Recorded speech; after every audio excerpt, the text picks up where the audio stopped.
কি ক্রিঞ্জ ট্রেলারটা ভাই, উফ, মানে ভাবা যায় না, মানে জাভেদিরা এটা কি বানিয়েছে।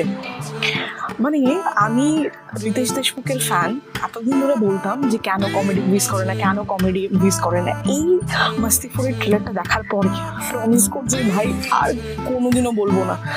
মানে রঞ্জি কমেডির নামে পুরো টর্চার বানিয়েছে, পুরো টর্চার।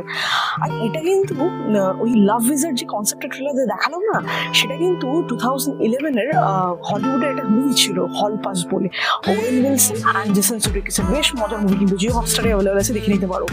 ওই মুভিটা থেকে কিন্তু এই কনসেপ্টটা ছেপে দিয়েছে পুরো, এই লাভ উইজার্ড কনসেপ্টটা।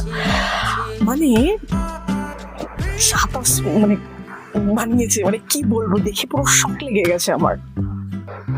বলিউডের কিন্তু মানে যা দেখাবো তাই দেখবি বসে, ওই অ্যাটিটিউডটা কিন্তু গেল না, এই ট্রেলারটা আবার ওটা প্রমাণ করলো।